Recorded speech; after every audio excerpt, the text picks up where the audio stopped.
This was kind of a goofy trip because of a Forest Service report I read about a tiny little lake up in the high Mogollon Rim area of Arizona that had grayling and Apache trout.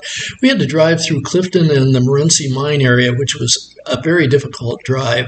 After that, the drive got even worse. I couldn't believe the road that left that mine area.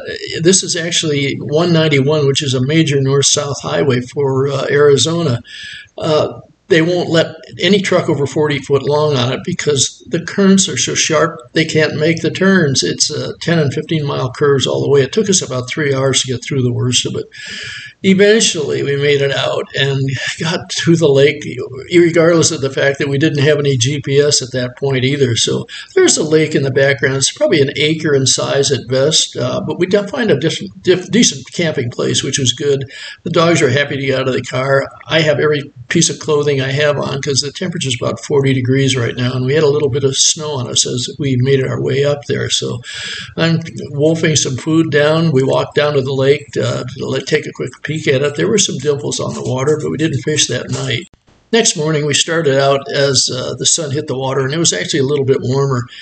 That didn't last long, but while it did for a couple of hours, we did have some success with little tiny comparadons on the grayling, and nothing but grayling. I'd hoped to see some Apache trout too, but they weren't coming up at this point, and I had no luck nymphing for them. So we'll take the graylings and like it.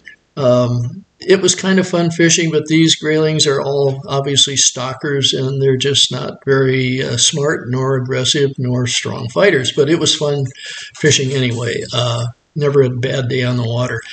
A little bit later in the morning, like 9 o'clock-ish, the weather started to turn a bit sour. It actually started to rain at that point, and there was some snow mixed with the rain. So we bundled ourselves back in the car and decided to head out and skip any more fishing that day up there. When we left the lake, we actually drove 6 miles, at least, maybe 10 down the hill to a little town called Alpine, where we'd hoped to gas up so we could fish a little bit of the East Fork of the Black River because we were running low at that point. Guess what?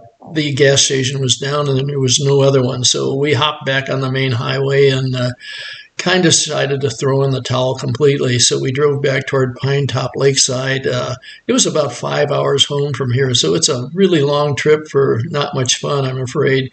Anyway, we're still on that high plateau. So there's big chunks of snow here and there and everywhere, and pretty soon you'll see the top of Mount Baldy, which is the wilderness area. And that was about it for the trip.